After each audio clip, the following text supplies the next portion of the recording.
बेटिए please please please मान्य सदस्य मान्य सदस्य मान्य सदस्य नमस्कार नमस्कार नमस्ते வணக்கம் தேசிய அரசியலா தேசிய அரசியல்ல வந்து அடுத்த கட்ட ஒரு அறிவிப்பு வந்திருக்குது. ஏற்கனவே நம்ம வந்து ஒன்றிய நிறுவனங்களில் பணிபுரிபவர்கள் ஆர்எஸ்எஸ்ஸில் இணைந்து பயணிக்கலாம், சரி நோ ப்ராப்ளம் ஹே அப்படின்னு ஒரு அறிவிப்பானை வந்தது. அதை பற்றி நம்ம பேசணும். ஆமாம் ஓகே. இப்போ ஆல்ரெடி மறைமுகமாக இருக்கிறவங்க இனிமேல் வந்து ஆல்ரெடி தான் இருக்காங்களே, என்ன புதுசா அது அன்அஃபிஷியலாக இருந்தால் நீங்கள் அஃபிஷியலாக ஏற்கனவே வந்து அதில் ஒன்றுமா இருக்கிறவங்க, மறைந்து வாழ்பவர்கள், ஐடென்டிட்டியை மறைச்சி இருக்கிறவங்கலாம் இப்போ ஒன்றுமே இல்லாமல் மறைஞ்சு வாழ்றாங்க தான்டா. இல்லை ஆஃபீஸில் இருக்கவங்க சொல்லிக்க மாட்டாங்கல்ல நான் ஆர்எஸ்எஸ் தான் அப்படின்னு, வெளியே தான் சொல்லிக்க மாட்டான்.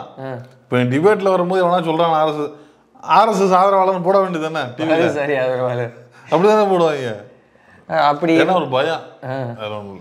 இனிமேல் வந்து இப்போ அவர்களை வந்து ஆர்எஸ்எஸ் அணிவகுப்பில் பார்க்கலாம், ஆர்எஸ்எஸ் ஈவெண்ட்டில் வந்து ஓப்பனாகவே பார்க்கலாம். இதுக்கு முன்னாடி நம்ம யாராவது வந்து இந்த ரிப்போர்ட்டர்ஸ் யாராவது ஸ்டிங் ஆப்ரேஷன் மாதிரி எடுத்துகிட்டு வந்து இப்போ இந்த டிஆர்டிஓவில் சயின்டிஸ்ட் இருந்தார்ல அவர் வந்து ஆர்எஸ்எஸ்காரரான், இவர் வந்து ஆர்எஸ்எஸ்காரரான்னு சொல்லணும். ஆனால் இப்போ அதுக்கான தேவையெல்லாம் இல்லை. அவங்களே பொதுவெளியில் வருவாங்க, அவங்களே அதை பெருமையாக அப்லோட் பண்ணிக்குவாங்க. அதை தொடர்ந்து என்னன்னா இனிமேல் சேர்றவங்களும் ஆர்எஸ்எஸ் ஆட்களாகவே சேர்ப்பதற்கான புதிய திட்டம் ஒன்றை அவங்களுக்கு இது ரிசர்வேஷன் கொடுக்குறாங்களா? எஸ், ரிசர்வேஷன் மாதிரி தானே, ரிசர்வேஷன் மாதிரி ஒரு ஸ்கீமை ஒன்று தொடங்கி வைத்திருக்கிறார்கள். அதை பற்றி தான் அந்த வீடியோவில் பார்க்க போகிறோம்.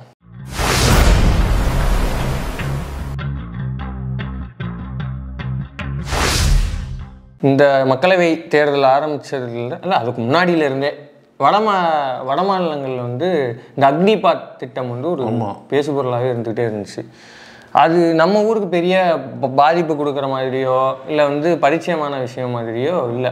நம்ம ஊருக்கு பாதிப்பு இல்லைன்னு நம்ம சொல்லிட முடியாது. ஆனால் வெகு மக்கள்கிட்ட இப்போ நீட் எதிர்ப்பு இருக்கிற அளவுக்கு இந்த அக்னிபாத் திட்டம் வந்து அவ்வளவு எதிர்ப்பு கொடுக்குற விஷயம் இல்லை. இப்போ விஸ்வகர்மா திட்டம்னா நம்ம ஆளுங்க எதிர்ப்பாங்க. இந்த மாதிரி ஒரு பரவலான விஷயமா அது இல்லை. ஏன் அப்படின்னா நம்ம ஆட்களுக்கு இங்கே வந்து வேலை வாய்ப்பு அது பரவலாக கிடைக்கப்படுது. மற்ற மாநிலங்களோட ஒப்பிடும்போது இங்கே நமக்கு நிறைய ஆக்சஸ். நம்ம ராணுவத்தில் இல்லைங்கிறிய நீ?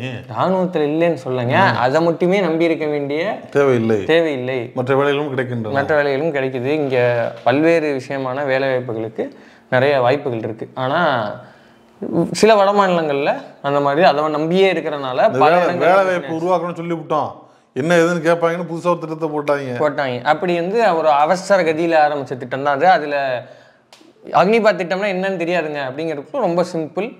அக்னிபாத் திட்டம் அப்படிங்கிறது ஒரு துணை இராணுவம் இணை இராணுவம் மாதிரி அவங்க ஒரு அக்னி வீரர்கள் அப்படின்னு அவங்களுக்கு பேர் வச்சு அவங்கள வந்து ரெக்ரூட் பண்ணுவாங்க. ரெக்ரூட் பண்ணிட்டு என்ன பண்ணுவாங்கன்னா அவங்க 4 வருஷம் பணிபுரியலாம்.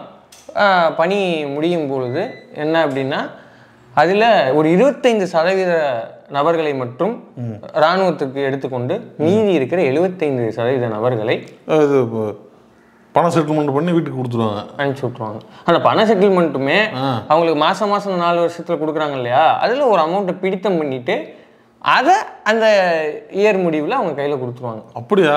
எக்ஸ்ட்ரா போனஸ்லாம் எதுவும் கிடையாது? அதெல்லாம் கிடையாது. எதுக்கு நான் அங்கே போயிட்டு இந்த கவர்மெண்ட் வண்டியில் உனக்கு எதுக்கு அப்படிங்கிற மாதிரி. இப்போ சொல்லுங்க, நம்ம ஊருக்காரங்க இதுக்கு போவாங்களா? போக மாட்டாங்க. இதுக்கு போவாங்களா? இல்லை ஐடி கம்பெனிக்கு வருவாங்க. உசுரை கொடுத்து வேலை பார்த்தா அவனுக்கு ஒரு கேரண்டியுமே இல்லைன்னா எப்படி? ஒரு பென்ஷன் கிடையாது. எல்ஐசி போறவனே டபுள் கேரண்டி போட்டு கொடுக்குறான். ஒரு நாட்டுக்கு உசுரை கொடுக்க போறோம். இவங்களுக்கு பென்ஷன் கிடையாது. இவங்களுக்கு வந்து இது வேற இதுவும் கிடையாதா?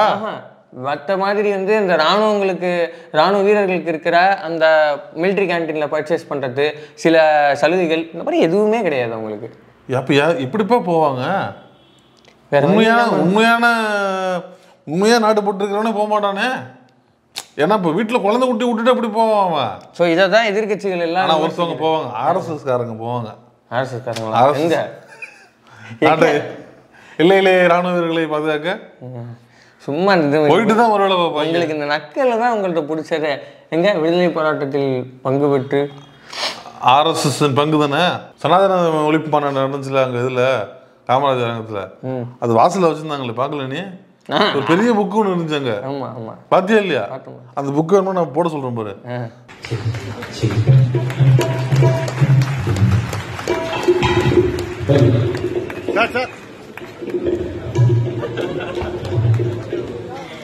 இந்த இதுதான் ஆர்எஸ்எஸ் பங்கு தெரியாதா? அது எல்லாருக்குமே தெரியுமே. திராவிடர் கழக தலைவர் வீரமணி அவர்கள் வந்து அது வந்து ஏய் இப்பெல்லாம் வெத்து பக்கமா விடாதீங்கப்பா, ஆமா விட்டா அதுல ஏதாவது கிறுக்கி வச்சிருவாங்க. அதனால இப்ப என்ன பண்ணோம்னா பாக்கெட் வச்சுக்க பேனா வைப்பீங்க அப்படின்னு வாங்கி பெரிய முட்டையை ஒன்று உடஞ்சு விட்டாரு. அந்த மாதிரி வந்து இப்படி ஒரு நிலைமை வச்சுக்கிட்டு நீங்க ராணுவத்துக்கு போவான்னு வாய்ப்பே கிடையாது. இந்தியாவை காப்பாற்றுறதுக்கு ஆர்எஸ்எஸ்காரன் ஒருத்தனும் வந்தது இல்லை. வேணா ஒன்று பண்ணுவாங்க, ஆர்எஸ்எஸ்காரன் இந்த சைனிக் ஸ்கூல், அதாவது இந்த மிலிட்ரி ஸ்கூல்ஸ் இருக்கு தெரியுமா, அதை நடத்துவானுங்க. ஏன்னா இப்போ சமீபத்தில் வந்து ஒரு நியூஸ் ஆர்டிக்கல் வந்து 63 விழுக்காடு சைனிக் ஸ்கூல்கள் வந்து ஆர்எஸ்எஸ்காரர்களால் நடத்தப்படுகிறது அப்படின்னு. அதான் மிலிட்ரி ஸ்கூல், அது வந்து அவர்களால் நடத்தப்படுது, அவங்க கட்டுப்பாட்டில் இருக்கு அப்படின்னு. இது தனி வீடியோ, அதனால அதை அப்படி எடுத்து வைப்போம். அப்படி இப்போ சிக்கல் என்ன அப்படின்னா, இதுக்கு வந்து ஒரு உத்தரவாதம் கிடையாது, வேலை உத்தரவாதமும் கிடையாது, ஒரு ஊதிய உத்தரவாதமும் இதுக்கு இல்லாதனால இதுக்கு போகிறது சந்தேகம் தான் அப்படின்னு ஒன்று இருக்குது. இதில் ஒரு வேலை போகிறாங்கன்னு வச்சுக்குவோம். இப்போ இதனால் வந்து இளைஞர்கள் அந்த இதுக்கு போகிறாங்க. ஏன்னா நம்ம ஊர் மாதிரி கிடையாது. நீங்கள் சென்னையிலேருந்து தமிழ்நாட்டிலேருந்து நீங்கள் யோசிவீங்க அவங்க வந்து வேலை உத்தரவாதம்லாம் போக மாட்டாங்க அப்படின்னு. அங்கே நிலைமை நிறைய பேர் இங்கே வராங்கல்ல. இந்தியா வந்து அங்கேருந்து நார்த் இந்தியாவிலேருந்து நிறைய பேர் இங்கே வந்து பஞ்சாப்லேருந்து அந்த பீகார் எல்லாம் இங்கே வந்து வேலை பார்க்குறாங்க. ஸோ இங்கே வர கூட்டம் கொஞ்சம் அங்கேயும் போகலாம் இல்லையா? அதே தான். ஏன்னா இந்தியா முழுக்க வந்து வேலையில்லா திண்டாட்டம்ங்கிறது நம்ம திரும்பி திரும்பி சொல்கிறோம். வரலாறு காணாத அளவுக்கு, இந்திய வரலாறு காணாத அளவுக்கு 9.2%, 9.2 புள்ளிகள் வந்து எட்டி இருக்குது. இது வரைக்கும் வரலாறு, இந்திய வரலாறே காணாத. அது மட்டும் இல்லை, உலக நாடுகளில் பட்டினி சாவு இருக்குல்ல, அதில் மொத்தம் ஹங்கர் இண்டெக்ஸ் வந்து மொத்தம் 125 நாடு தான் பட்டியலில் இருக்குது. அதில் இந்தியா 111 இடத்துல இருக்குது. அப்புறம் என்ன அர்த்தம்? அவ்வளோ பட்டினி சாவு இங்கே நடக்குது. அப்புறம் என்ன அர்த்தம்? அம்பானி கல்யாணம் இன்னும் 3 மாதத்துக்கு நடக்குது, அவ்வளோதான். ஸோ இப்படி நிலைமை இருக்கிறப்போ அந்த இடத்துக்கு இப்போ அக்னிபாத் திட்டம்னு ஒன்று இருக்குது. சரி ஏதாவது ஒரு வேலைன்னு பார்ப்போம், அந்த 4 வருஷத்துக்காக நமக்கு ஏதாவது கிடைக்குமேன்ட்டு போகிறாங்கன்னு வச்சுக்கோங்க. அங்கே தான் இன்னொரு பெரிய சிக்கல் வருது. ஏன் அப்படின்னா இவன் 25% பேரை தான் உள்ளே எடுக்க போகிறான், மீதி 75 பேரை தள்ளிடுவாங்க.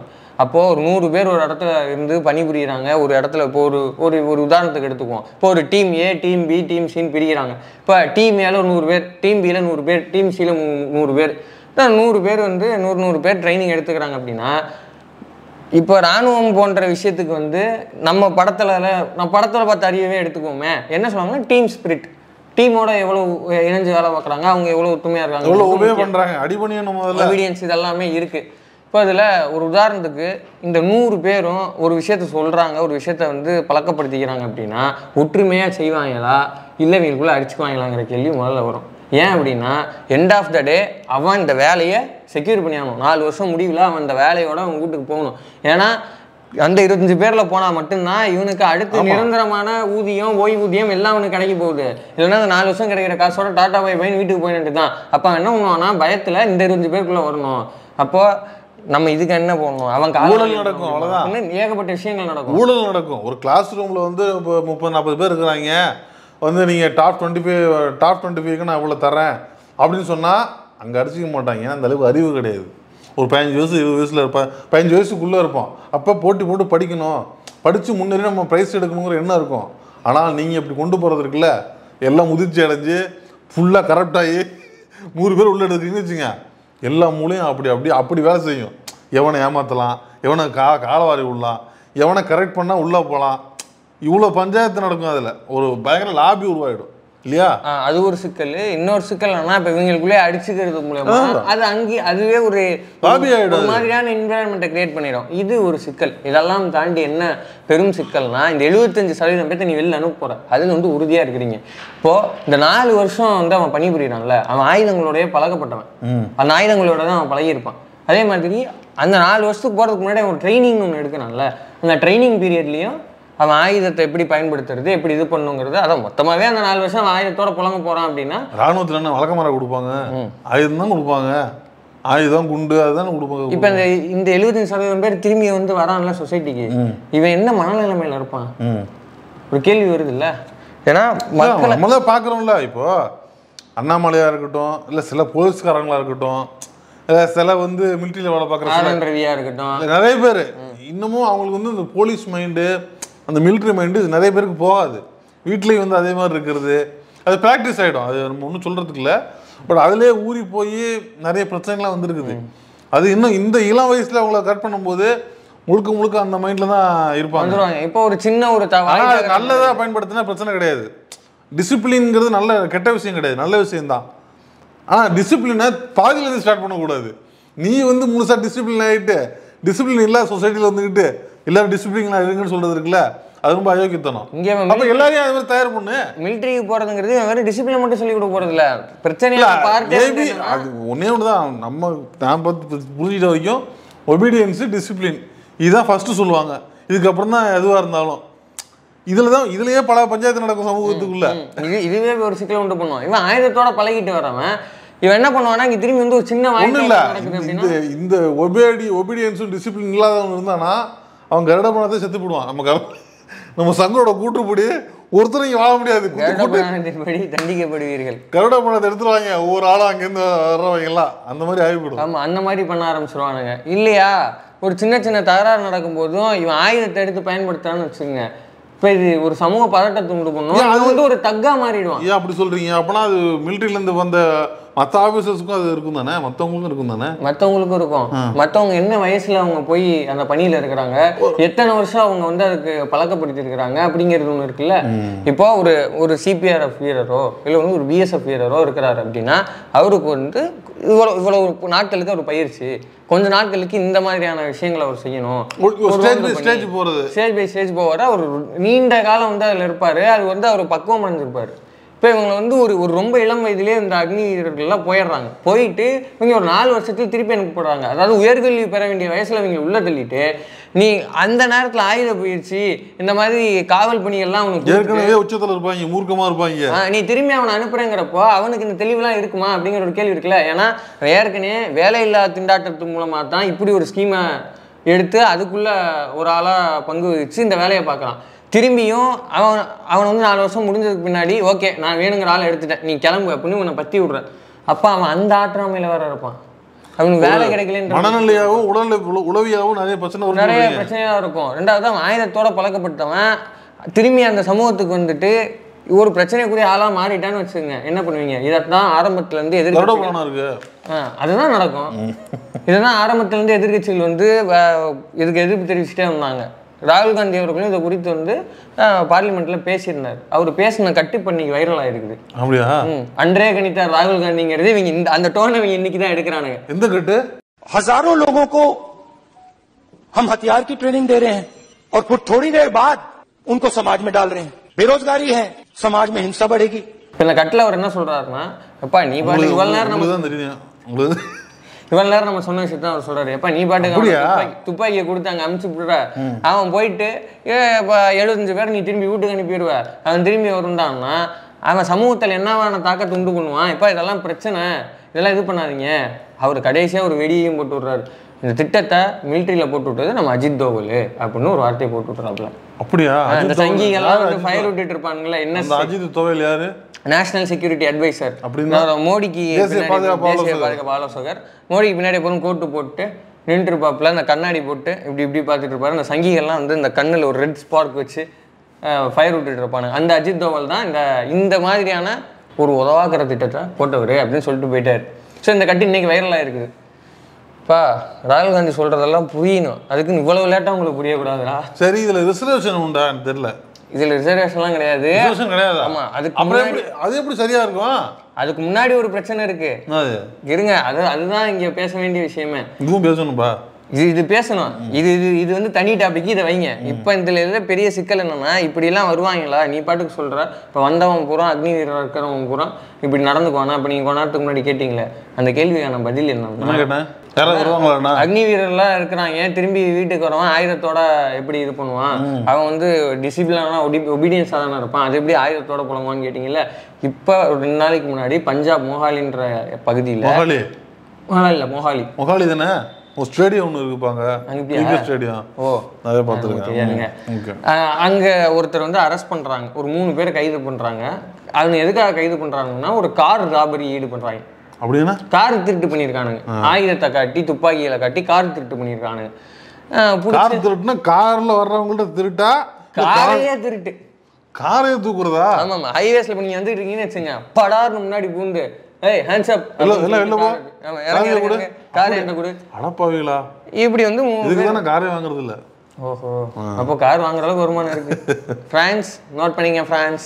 இப்போ கார் எடுத்துருக்கானே, துப்பாக்கி இருக்கிற பார்த்துட்டு போலீஸ் வந்து விசாரிச்சிருக்கு. ஏய், இன்னும் கையில் துப்பாக்கிலாம் வச்சிருக்க, எப்படி உனக்கு இதெல்லாம் கிடைச்சது, முதல்ல எப்படி இதெல்லாம் ஆப்ரேட் பண்ணுற அப்படின்னா, bro I am Agniveer bro அப்படின்னு இருக்கான்.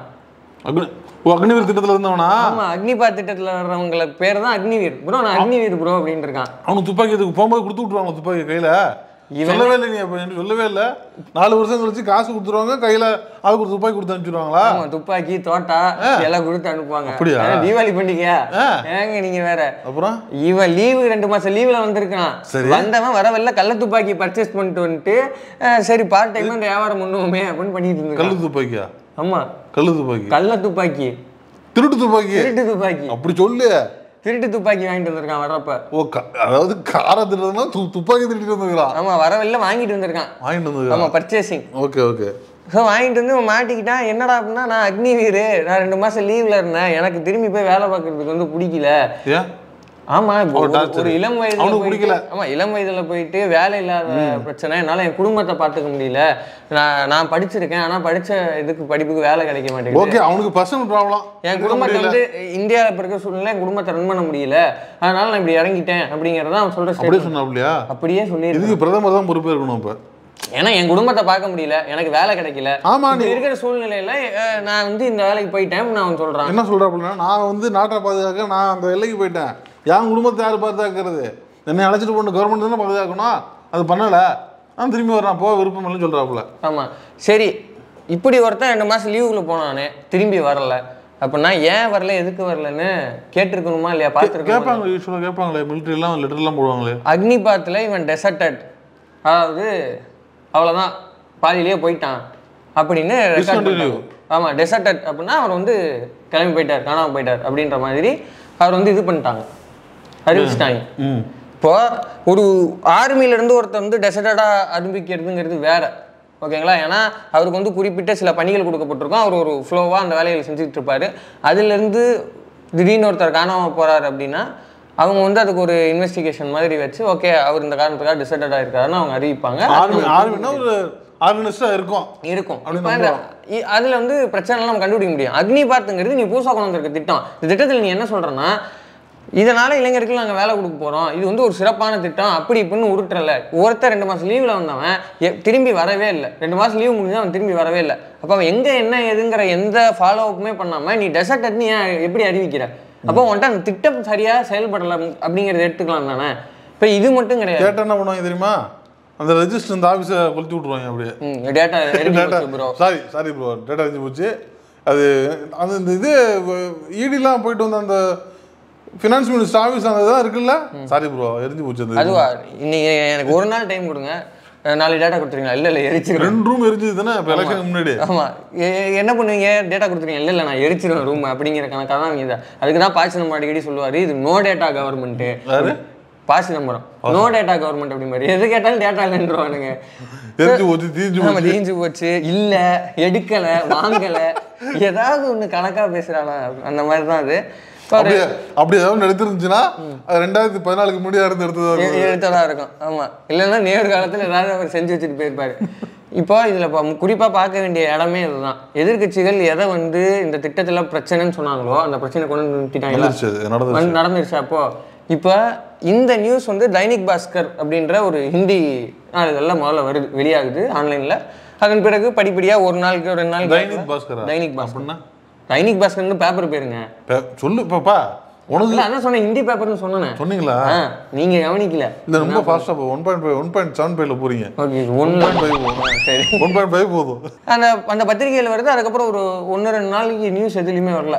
அப்புறம் பொறுமையா இந்த இப்போ ஒவ்வொரு ஆங்கில இதழ்லையும் வருது.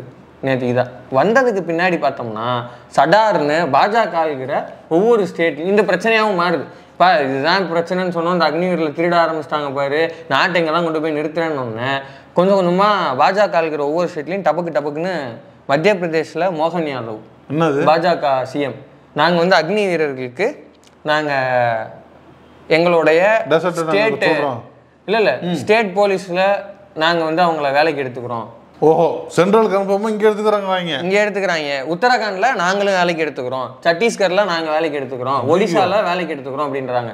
இப்போ இதில் சிக்கல் என்னன்னா யூபிலையும் வந்து வேலைக்கு எடுத்துக்கிறோம்னு சொல்கிறாங்க. இப்போ 5 மாநிலங்களில் நாங்கள் அக்னி வீரர்கள் வந்து பாதிப்படைகிறாங்கன்னு தான் நீங்கள் சொல்கிறீங்க. பாதிப்பை நாங்கள் குறைக்கணும் பாருங்கள், நாங்கள் வேலைக்கு எடுத்துக்கிறோம் அப்படின்னா உடனே சங்கிகள் கேட்பாங்க, நீ என்ன கேட்ட? அக்னி வீரசா போகிறவன் அப்படியே 75 பேர் அப்படியே விட்டுறியே, அவன் பாதிப்படைய மாட்டானா தானே கேட்டேன். இப்போ 5 மாநிலத்தில் கொடுக்குறான்ல, ருக்கோஜாரோ சபர்கரோ. பிரச்சனை என்னன்னா மாநில சதசிய வெயிட் பண்ணுங்க. பிரச்சனை என்னன்னா இவன் எவனுமே அவங்களை எத்தனை சதவீதம் பேர்த்த வேலைக்கு எடுக்க போறோம்னு சொல்லவே இல்லை. உத்தரப்பிரதேசத்துல மட்டும் யோகி ஆதித்யநாத் என்ன சொல்லியிருக்காருன்னா 10% பேரை, அதாவது 10% ரிசர்வேஷன் கொடுக்குறோம் அப்படின்னு சொல்லி. நான் கேட்க வந்தேன்.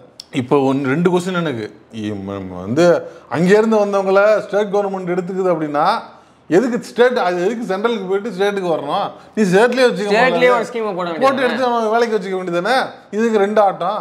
இன்னொன்று, நீங்கள் ஆட்களுக்கு எடுக்கிறீங்களா, அவங்களுக்கு எந்த பேசிஸில் எடுக்கிறீங்க? ரிசர்வேஷன் இல்லைன்னா நீ பூரா ஆர்எஸ்எஸ் ஃபைல் எடுத்து வச்சுக்கிட்டு அடிக்கடிக்கு கலவரத்துக்கு யூஸ் பண்ணுவேன்.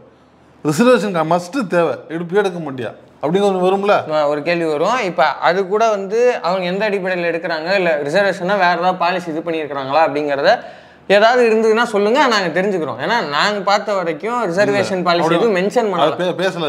அதை பற்றி எந்த டீட்டெயிலும் தெரியல. ஒருவேளை நாங்கள் இல்லைன்னு வச்சுக்க, இது ரொம்ப டேஞ்சரான விஷயம். ஏன்னா அன்அஃபிஷியலாக நீங்கள் அடிச்சு உடைச்சிக்கிட்டு இருக்கிறாங்க. இதே தாங்க முடியல. மசூதி அடிச்சு உடைக்கிறது, காரை அடிச்சு, நெத்தி யாரோ ஒருத்தர் வந்து லைட்டாக காரை அடிச்சுட்டாப்லையாம், காவடி தூக்கிட்டு போனவங்கள்ட்ட. அந்த ஒரு முஸ்லீம் ஒருத்தர் வந்தாரு, அவர் சட்டையெல்லாம் பிடிச்சி கிழிச்சு அவர் காரை அடிச்சு நொறுக்கி. கன்வார் யாத்திரையில கன்வார் யாத்திரை பத்தியும் பேசியிருக்கிறோம். இவங்க வந்து அப்படிப்பட்ட உக்கத்துல இருக்கிறவங்கள யாத்திரை போற வழியில இருக்கிறது எல்லாரும் கடையில முஸ்லீம்கள் கடையில முஸ்லீம்களோட பேரை எழுதி விட்டுங்கன்னாங்க. அதுக்கு பின்னாடி வந்து சுப்ரீம் கோர்ட் அதுக்கெல்லாம் தடை விதிச்சுது. அந்த யாத்திரையில தான் இந்த பிரச்சனை கிளப்பியிருக்கானுங்க. அப்போ ஒருவேளை வந்து சுப்ரீம் கோர்ட் தலையிட்டு இல்லை சுப்ரீம் கோர்ட் வந்து சரியான தீர்ப்பை கொடுக்காம விட்டுருந்தா இவனுக்கு குறி வச்சு அந்த முஸ்லீம்கள் பேர் வச்சிருக்க கடையெல்லாம் உடச்சு. அவங்களுக்கு என்ன தெரியுமா, அதெல்லாம் பேச்சே இல்லை. அவங்களுக்கு அஜெண்டா கவர்மெண்ட் ஒன்று சொல்லிடுச்சுன்னு வச்சுக்க, அதை அந்த டைம்ல இருந்து ஸ்டார்ட் பண்ணிடுவாங்க அடிச்சு உடைக்கிறதுக்கு. அது கோர்ட்டுக்கு போய் தீர்ப்பாகி வரதுக்கு 1 வாரம் ஆகும். 1 வாரத்துக்குள்ள அந்த சோழியை முடிச்சு வச்சுருவாங்க. அவங்க எல்லாத்தையும் அடிச்சு நொறுக்கி யாரை காலி பண்ணுமோ, என்னென்ன பொருட்களை சேதம் பண்ணுமோ எல்லாத்தையும் அவங்களால முடிஞ்ச அந்த லெவலில் முடியுமோ அவ்வளோ பேர். இந்த உக்குரத்தோட நீங்கள் அஃபிஷியலாக ஒருத்தர் எடுத்து உள்ளே வச்சிங்கன்னு வச்சுங்க, என்ன ஆகுறது? கேள்வி கேட்கவே முடியாது, ஆல்ரெடியே இல்லை. இப்படி நீங்கள் கட்டை வளர்த்து விட்ட காலமாடு மாதிரி விட்டீங்கன்னா அவ்வளோதான், காலி பண்ணிடுவாங்க. இப்போ இந்த இடம் தான் வந்து ரொம்ப த்ரில்லான இடம் அப்படிங்கிற மாதிரி இந்த இடத்துல இருந்தே பிரச்சனை ஆரம்பிக்குது. ஏன்னா ஒரு ஒன்றிய அரசு ஒரு திட்டத்தை வந்து வகுக்குது. அந்த திட்டத்தில் ஏகப்பட்ட குளறுபடி, எல்லா எதிர்கட்சிகளுமே எதிர்ப்பு தெரிவிக்குது. இப்போ இந்த எதிர்ப்பை தெரிவித்தோம்னா இந்த திட்டம் தவறுன்னு ஒத்துக்கிட்டு அதை வந்து நீக்கம் செய்யாமல் என்ன பண்ணுறான்னா மாநில அரசோட தலையில் கட்டிடுறான். இப்போ இந்த மாநிலங்கள் எல்லாத்தையும் பாஜக ஆளுதுங்கிறவொன்னே அவங்கள்ட்ட சொல்லி இதை அப்படியே காதோட காது வச்ச மாதிரி நீ இந்த இடத்துல தள்ளுற. இப்போ இதன் மூலமாக 2 சிக்கல் வரும். ஒன்று என்னன்னா அந்த மாநிலங்களோட உரிமை பாதிக்கும். ஏன்னா இவன் இப்போ 5 வருஷம் வந்து இது பண்ணிட்டு போயிடுவான். அந்த அக்னி வீர்ஸாக இருக்கிறவன் ஒரு போலீஸ் கான்ஸ்டபிளாக போய் உட்காடுறான் அப்படின்னா அவன் என்ன மென்டாலிட்டியில் பிஹேவ் பண்ணுவான், அவன் எந்த அளவுக்கு வந்து கம்யூனலாக இருப்பாங்கிறதெல்லாம் நம்ம யோசிக்கணும். அது ஒரு சிக்கல். இப்படியான ஆட்கள் இதுக்கு பின்னாடி இப்போ பாஜக வந்து சத்தீஸ்கரில் ஆண்டுகிட்டு இருக்கு அப்படின்னா சத்தீஸ்கருக்கு பின்னாடி இப்போ காங்கிரஸோ வேறு யாரோ வந்து ஆள்றாங்க. அப்படிங்கிறப்போ இந்த மாதிரியான காவல்துறையில் இருக்கிற ஆட்களால் அந்த கவர்மெண்ட்டுக்கும் பிரச்சனை வரும். ஏன்னா இவன் கம்யூனலாக செயல்படுறாங்கிறப்போ அந்த கவர்மெண்ட்டுக்கும் அது பிரச்சனை. இப்படி ஒரு சிக்கல் இருக்குது. 2வது சிக்கல், மாநிலங்கள் இங்கே இந்தியா வந்து மாநிலங்கள் ஒவ்வொன்றும் அந்த மாநிலங்களுக்கான கொள்கைகளை வகுத்து அவங்க ஒரு டிசைனில் ஒரு செட்டப்பில் அவங்க இயங்கிக்கிட்டு இருக்கிறாங்க. அவங்க சில உழைப்புகளை போட்டு அவங்க சில நிதிகளை போட்டு ஒரு விஷயத்தை உருவாக்கிட்டு இருக்கிறாங்க. நீ ஒரு திட்டத்தை வந்து தப்பாக செஞ்சுட்டு நோகாமல் கொண்டு போய் அவன் தலையில் கட்டி விடுறது எவ்வளோ பெரிய அயோக்கியத்தனம். ஸோ இது வந்து ஒரு பெரிய சிக்கல். இப்போ இதில் அதே மாதிரி உத்தரப்பிரதேசம் மட்டும்தான் சொல்லியிருக்கு 10% ரிசர்வேஷன் அக்னி வீர்ஸ்க்கு எங்கள் கான்ஸ்டபிள்ஸ்க்கு கொடுப்போன்னு. மற்ற இந்த 4 மாநிலமுமே வந்து ஹரியானா சொல்லியிருக்கு 10% reservation constable, mining card, forest card, jail warden இந்த மாதிரி ஆஃபீஸருக்கு அக்னி வீர்ஸ் தான் நாங்கள் கொடுப்போம் அப்படின்னு. சரி, இப்போ 10% ரிசர்வேஷன் அவங்களுக்காக கொடுப்பேன், சிறப்பு உள்ளொதுக்கீடு மாதிரி. இப்போ அந்த 10% ரிசர்வேஷனை முழுமையாக அக்னி வீர்ஸ் பெறுவாங்களா இல்லையாங்கிறது கேள்வி புரியலையா? ஏன்னா பேப்பர் லீக்ஸ் பஞ்சாயத்து நம்ம ஏற்கனவே ஒரு தடவை பேசியிருக்கோம், உங்களுக்கு ஞாபகம் இருக்கும்னு நினைக்கிறேன். இந்தியா முழுக்க பாஜக இருக்கிற எல்லா இடத்துலையுமே இந்த பேப்பர் லீக் பஞ்சாயத்து இருந்திருக்கு. பேப்பர் லீக்னா எந்த பேப்பர் சொல்றீங்க? தினத்தந்தியா? அந்த பேப்பர் இல்லை, கவர்மெண்ட் எக்ஸாம் எழுதுவதற்கான அந்த பேப்பர் சொல்றீங்களா? யூபிஎஸ்சி மட்டும் கிடையாது, எல்லா பரீட்சையுமே ஒரு ஸ்டேட் நடக்குது கவர்மெண்ட் எக்ஸாமோட எல்லா கொஸ்டின் பேப்பர் லீக் ஆன விஷயம் தேர்வு வினாத்தாள் கசிவு அப்படிங்கிறது. இப்ப நம்ம வந்து எந்தெந்த தொழிலாக செஞ்சுட்டு இருக்காங்களா? ஆமா ஆமா தொழிலா இது. இப்போ எடுத்துக்காட்டுக்கு வந்து மத்திய பிரதேஷ் எடுத்துக்கிட்டோம் அப்படின்னா கிட்டத்தட்ட போன 5 வருஷத்துல மட்டும் நான் சொல்றேன், 5 வருஷத்துல மட்டும் 1,64,000 ஸ்டூடெண்ட்ஸ் வந்து பாதிக்கப்பட்டிருக்கிறாங்க. எதனால் அப்படின்னா இந்த வினாத்தாள் கசிவால் அவங்க வந்து பாதிக்கப்பட்டிருக்கிறாங்க. கிட்டத்தட்ட 5 மெயினான எக்ஸாமில் இந்த வினாத்தாள் கசிவு நடந்திருக்குது.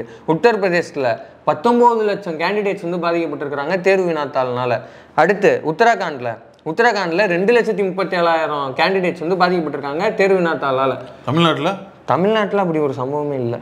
உண்மையாக தான் சொல்றியா? உண்மையாக தான் சொல்கிறேன். நம்மகிட்ட சத்தியமா இதை போய் தம்பி உண்மையாக நல்ல ரிசல்ட். தி இந்தியன் எக்ஸ்பிரஸ் ஒரு மேப்பே வரைஞ்சிருக்கிறான் இந்தியாவில் என்னென்ன மாநிலம் அவ்வளோ உத்தமர்கள் இங்கே இருக்கிறோமா நம்ம. எஸ் பரவாயில்ல. தமிழ் இங்கே வந்து ஒரு தேர்வாணையம்ங்கிறது ஒரு ஆமா கண்டிப்பா சத்தியமா. எஸ் பரவாயில்லடா தம்பி, இப்போ உத்தமம்லாம் இருக்காங்களா இங்கே? பரவாயில்லடா. ஸோ இப்படி இருக்கிற சூழ்நிலையில் நீ வந்து கான்ஸ்டபிள் செலக்ட் பண்ணுறதுனா ஒரு பரீட்சை தான் செலக்ட் பண்ண போகிற. உன் தேர்வு வினாத்தாள் இந்த லட்சணமாக கசியுது. அப்போ எப்படி நீ அதை சரியா முறையாக பரீட்சை வச்சு அவங்களுக்கு திரும்பி வேலைக்கு எடுப்ப? இப்போ இந்த நீட்டில் எத்தனை கோடி புரண்டது. நீட் இப்போ பள்ளி இழிக்குது. இப்போ வந்து அன்றே கணித்த தமிழ்நாடுன்னு போடுங்க. இப்போ போடுங்க. இப்போ வந்து தகுதியானவர்களோட பட்டியல் இப்போ வெளியாக இருக்குது. பல மாற்றங்கள் ஆகிட்டு இருக்குதுன்னு சொல்கிறாங்க. இன்றைக்கி தான் அது வந்திருக்கு. நம்ம அந்த அப்டேட்டையும் அடுத்து வந்து பேசுவோம். இப்போ தான் அதை பார்த்துக்கிட்டு இருக்கோம். பல ஷஃபிள்ஸ் நடந்துருக்குது. இதுக்கு முன்னாடி வந்த பட்டியலுக்கும் இப்போ இருக்கிற பட்டியலுக்கும். உன்னால் ஒரு தேர்வை நாடு முழுக்க உன்னால் நடத்த முடியல. நாடு முழுக்க விடு. இப்போ எடுத்தோம்ல ஒரு மேப்பு, இதில் வந்து பெரும்பாலும் பாதிக்கப்பட்டது பாஜக ஆளுகிற மாநிலங்கள் தான். அது இந்த தேர்வு வினாத்தாள் கசிஞ்சது எல்லாமே பாதிக்கப்படலை. அவங்க ஆட்களுக்கு தான் கொடுத்துருப்பாங்க. அதை அவங்க ஆட்களுக்கே கொடுத்தாலும் ஒரு 100 பேர் 150 பேர் அவங்க ஆட்கள் இருப்பாங்களா? மீதி அந்த பரீட்சைக்காக டைம் ஒதுக்கி காசை ஒதுக்கி படிச்சிருப்பாங்களா? அப்போ அவனும் பாதிக்கப்பட்டவன் தானே. இப்போ வேலை இல்லாமல் திண்டாடுறான்ல, அவனுக்கு இந்த பாதிப்பும் இருக்குது. இந்த பாதிப்புனால அவனும் வேலை இல்லாமல் கஷ்டப்படுறான்ல. இவ்வளோ சிக்கல் இருக்குல்ல. ஏன் வியாப ஊழல் ஊருக்கே தெரியும். உலக ஃபேமஸ் ஊழல் இது. அந்த ஊழலுக்கு காரணமானவங்க யார்? பிஜேபி தானே. இப்படி உன்னால எந்த பரீட்சையுமே உன்னால ஒழுங்கா நடத்த முடியல. உனக்கு ஒரு பரீட்சை நடத்துறதுக்கே துப்பு கிடையாது. அப்படி இருக்கிறப்ப நீ எந்த அடிப்படையில அந்த பரீட்சை ஒழுங்கா நடத்தி தகுதியானவர்களை நீ இது பண்ணி அந்த 10% நீ சரியா அக்னிவீரஸ்க்கு கொடுத்துருவியா? எதுவுமே இல்லையே. வந்து 5Gல ஊழல், ரஃபேல்ல ஊழல், தேர்வுல ஊழல், பாலத்தில் ஊழல், இன்ஃப்ராஸ்ட்ரக்சர்ல ஊழல். இது வந்து ஊழல் கவர்மெண்ட். இது எஃப்டிஏ கவர்மெண்ட் இல்லை. இது வந்து ஒரு ஆராச ஓப்பனாக அடிக்கிறாப்புல பார்லிமெண்ட்ல. வந்து டிபேட்டுக்கு வாடா அப்படின்னு சொடுக்கி கூப்பிடுறாரு. இப்போ இந்த இடத்துல மட்டும் சிக்கல் கிடையாது. இப்போ நீங்கள் சொன்ன மாதிரி அவன் கான்ஸ்டபிளாக போகிறவன் கம்யூனலாக இருப்பான், ஏதாவது ஒன்று அடிப்பான். இப்போ ஒருத்தர் கம்ப்ளைண்ட் கொடுக்க ஒரு முஸ்லீம் வராரு அப்படின்னா ஒரு அக்னிவீர்லேருந்து போகிறவன் இப்படியான ட்ரை பண்ணால் அந்த மக்கள் வந்து எப்படி இது யூஸ்வலாகவே தம்பி நீ கம்யூனலுக்கு தாண்டி நான் சிலது பார்த்துருக்குறேன். இப்போ மிலிட்ரியிலேருந்து இங்கே வந்தவங்க இருக்கிறாங்களே, இங்கே வந்து சில விஷயங்களை பார்த்துட்டு அவங்களுக்கு கோபமாக இருக்கும். ஏன்டா நாங்கள் வந்து அங்கே அவ்வளோ கஷ்டப்படுறோம், நீங்கள் இங்கே இவ்வளோ ஈஸியாக இருக்கிறீங்களா, இங்கே வந்து நீங்கள் இவ்வளோ ஜாலியாக இருக்கிறீங்களான்னு ஒரு அந்த டெம்ப்டேஷன்லாம் இங்கே வருவாங்க. சில இதை பார்த்து அவங்களுக்கு கோபம் வரும். இப்போ சில மிலிட்ரி ஆஃபீஸர்ஸ் வந்து நிறைய பேர் கோவப்பட்டு நான் பார்த்துருக்குறேன். சண்டை போலீஸ்கிட்ட சண்டை போட்டிருக்கவங்க பார்த்துருக்குறேன், பப்ளிக் கிட்ட சண்டை போடுறவங்கள பார்த்துருக்குறேன். நிறைய பேருக்கு அந்த அனுபவம் இருக்கும். இப்போ பேங்க்ல போய் கேட்டால் கூட அழைச்சி அவங்களுக்கு அதான் அந்த சங்கர் படம் தான் அது. அவங்க வந்து இந்த ஒபே டிசிப்ளினா இல்லைன்னா ஒரு மாதிரி இதாகிடுவாங்க. மென்டலி அவங்களுக்கு வந்து ஒரு ஸ்ட்ரெஸ் மாதிரி ஆகிடுவாங்க. இப்போ இந்த மாதிரி நீ சொல்கிற மாதிரி கம்யூனல் இப்போ இந்த பக்கம் பாகிஸ்தான் பிரச்சனையில் போய் இருந்துட்டு வந்தவங்கன்னா என்ன ஆகுறது? அவங்களுக்கு மண்டையில் ஒன்று ஏற்றி வச்சுருப்பாங்கல்ல. ரெண்டாவது இவன் அக்னிவீர் திட்டத்தில் அவன் இருக்கிறப்போ என்னென்ன விஷயத்தெல்லாம் சொல்லி பழக்கப்படுத்தும், அவன் என்னத்தை அங்கே ட்ரெயின் பண்ணுவான்னு நமக்கு தெரியவே தெரியாது. நம்ம அங்கே போய் பார்க்க முடியாது. அப்போ இந்த மாதிரியான ஆர்எஸ்எஸ் சித்தாந்தவாதிகள் எவனாவது ஊடுருவிட்டான்னா பெரிய பஞ்சாயத்தாக போயிடும். அப்போ ஒரு ஸ்டேட் ஸ்ட்ரக்சரையே இவங்க வந்து நாசமாக்க பார்க்குறாங்க. இதையெல்லாம் தாண்டி பெரும் சிக்கல் என்னன்னா ரயில்வேஸை தொடர்ந்து பாஜக எப்படியெல்லாம் தின்னு அரிச்சு பண்ணி நம்ம தொடர்ந்து பேசுகிறோம். ஏன்னா வெள்ளைக்கார கொண்டு வந்தது அவங்களுக்கு பிடிக்கல, அதை அழிக்கணும். இல்லைன்னா அழிச்சு விட்டு அதை பிரைவேட் கையில் கொடுத்துட்டாங்கன்னா பேசாமல். இப்போ அதில் வந்து இந்தியன் ரயில்வேஸ் அப்போ அந்த இந்தியன் எடுத்துட்டு அதானின்னு போடுங்க, அவ்வளோதான். அது உடனே சரியாயிடும். Okay, I like this so much அப்படின்றாங்க. இப்போ அப்படி இருக்கிறப்போ railway protection force director general, அது ஆர்பிஎஃப் இருக்கிறாங்க இல்லையா, அதோட டைரக்டர் ஜெனரல் வந்து 11 ஜூன் அன்னைக்கு ஜூலை 11 அன்னைக்கு ஒரு விஷயத்தை அறிவிக்கிறார். நாங்கள் இனிமேல் ஆர்பிஎஃப் கான்ஸ்டபிள்ஸ் வேலைக்கு எடுக்கிறதுல 10% ரிசர்வேஷன் அக்னிவீர்ஸ்க்கு 10% நாங்கள் ஒதுக்க போகிறோம் அப்படிங்கிறாரு. இப்போது உங்களுக்கு இன்னொரு சம்பவம் ஞாபகம் வரும்.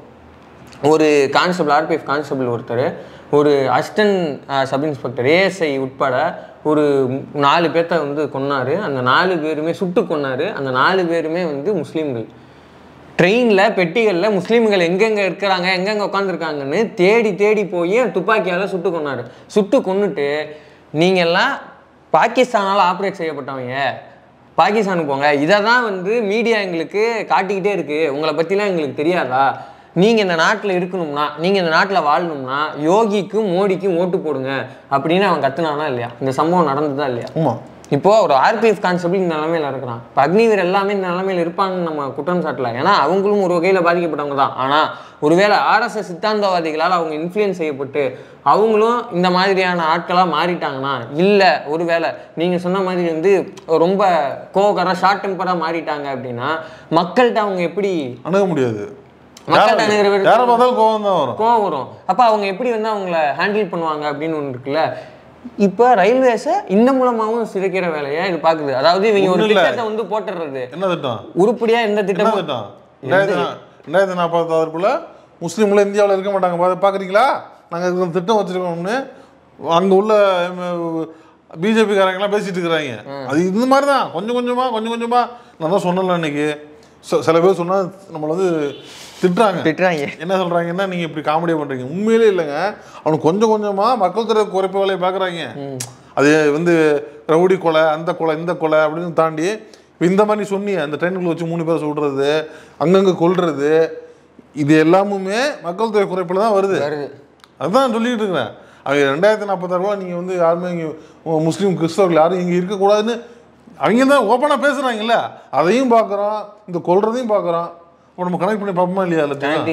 அவ்வளோதான். இதில் வந்து நேரு போன்ற தலைவர்கள்லாம் ஒவ்வொரு விஷயத்தையும் பொறுமையாக யோசித்து செதுக்கி அதே நேரத்தில் சில திட்டங்களை வந்து வேகமாகவும் செயல்படுத்தி ஒரு மிகப்பெரிய கட்டமைப்பை உருவாக்கி வச்சுருந்தா இவங்களுக்கு வந்து ஒரு அறிவும் கிடையாது, எதையும் சிந்திக்கிறது இல்லை. இது யூஸ் ஆகுமா யூஸ் ஆகாதா? முட்டாளுங்கறியா?